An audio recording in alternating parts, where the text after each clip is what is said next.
Assalamualaikum warahmatullahi wabarakatuh. Sobat Telkomsel dimanapun berada, salam sukses.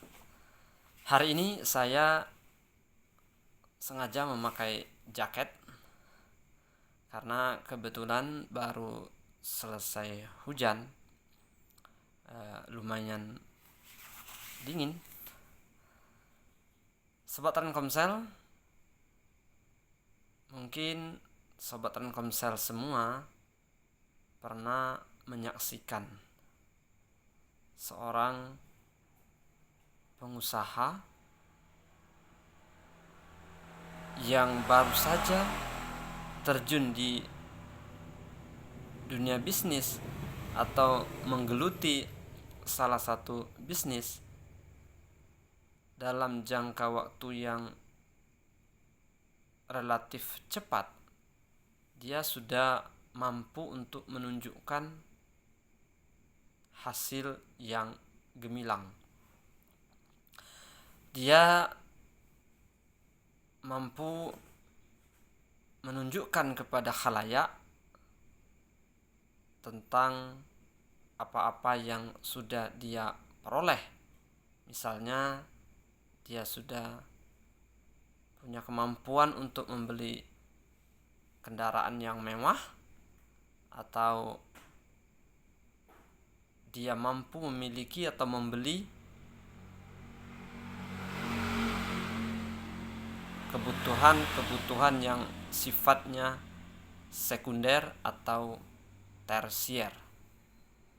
Nah, Sobat Telkomsel, kali ini kita akan membahas persoalan tersebut. Apakah yang kadang-kadang terlihat di permukaan, begitu juga di internalnya demikian adanya. Ini menyangkut tentang mental seorang pebisnis atau orang-orang yang terjun di dunia wirausaha. Seseorang yang memiliki mental atau sifat yang selalu mengedepankan prestise, ya, itu berbeda dengan seseorang yang mengedepankan prestasi. Kita selaku pelaku usaha atau seorang yang bergerak di bidang dunia usaha atau seorang entrepreneur harus mampu membedakan sesuatu yang kita beli yang berkenaan dengan usaha kita. Kita harus mampu mengidentifikasi, membedakan apakah yang kita lakukan itu, apakah yang kita beli tersebut merupakan aset atau bahkan liabilitas. Bagi seorang entrepreneur tentu tidak asing lagi apa yang disebut dengan istilah aset dan liabilitas, karena ini berkenaan dengan cash flow usaha yang kita punya. Nah, baik, mungkin ada Sobat Telkomsel yang masih belum memahami tentang perbedaan antara aset dan liabilitas. Jadi aset itu adalah sesuatu yang kita peroleh, yang dia nanti akan mampu untuk mendapatkan, yang mampu untuk mendongkrak omset, sehingga akan menambah aset kita ke depannya. Nah, sementara yang namanya liabilitas sebaliknya, sesuatu yang kita peroleh, tetapi yang kita peroleh tersebut bukannya menambah omset, tetapi dia lebih cenderung kepada beban perusahaan.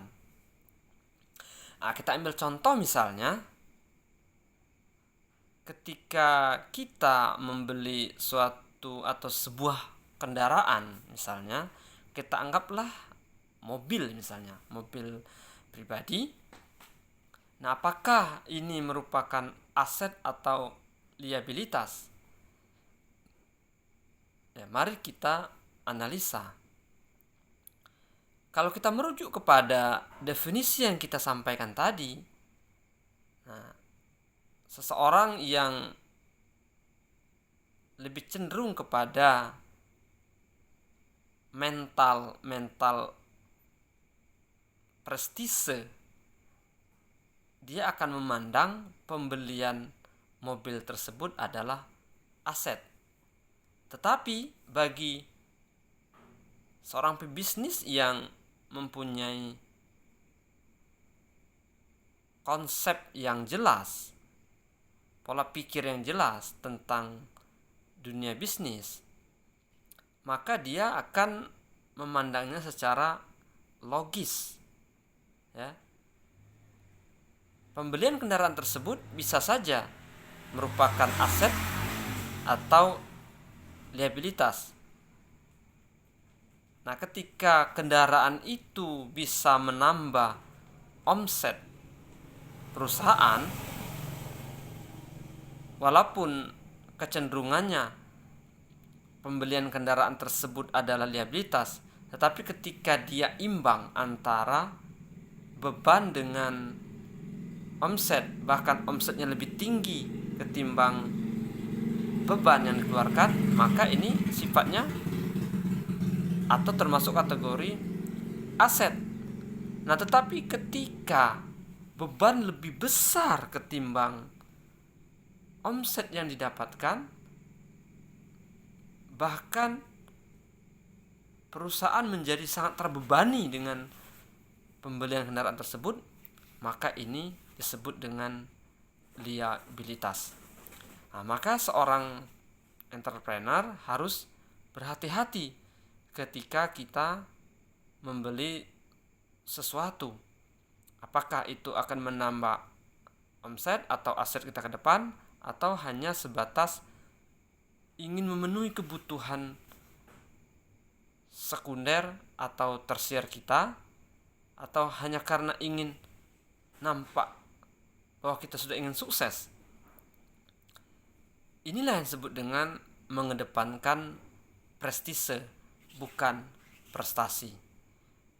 Kalau kita bermental seperti itu, itulah yang seringkali kita terlihat, yang tadinya nampak sukses, tapi dalam jangka waktu yang tidak terlalu lama, akhirnya dia collapse atau bangkrut.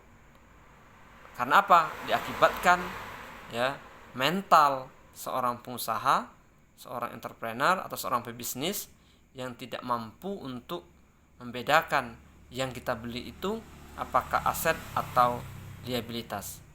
Jadi sobat Telkomsel dimanapun berada, kita harus mampu untuk bersabar, ya. Tidak harus cepat-cepat untuk menikmati hasil, apalagi pemenuhan kebutuhan primer perusahaan kita belum terpenuhi. Kalau kita ibaratkan dengan kita membangun sebuah bangunan, kita mesti harus memenuhi tahapan-tahapan terlebih dahulu. Ya, kita bangun pondasi sekokoh mungkin dengan rancang bangun yang sudah kita persiapkan. Setelah itu kita baru memikirkan profil-profil bangunan kita seindah mungkin, ya, sehingga ketika dipadukan antara pondasi yang kuat dengan profil-profil yang indah, maka bangunan itu nanti akan kokoh dan indah. Begitu juga dengan dunia bisnis. Kita harus memiliki kesabaran tingkat tinggi, ya. Kita bangun pondasi bisnis kita terlebih dahulu. Ketika itu sudah begitu kuat, ya, maka kita tinggal melakukan pengembangan, penambahan aset, dan setelah itu aman semua, baru kita naik level untuk bagaimana kita memenuhi kebutuhan sekunder kita atau kebutuhan tersier kita. Sobat Telkomsel, demikian kajian bisnis kita kali ini. Mudah-mudahan ada manfaatnya. Assalamualaikum warahmatullahi wabarakatuh.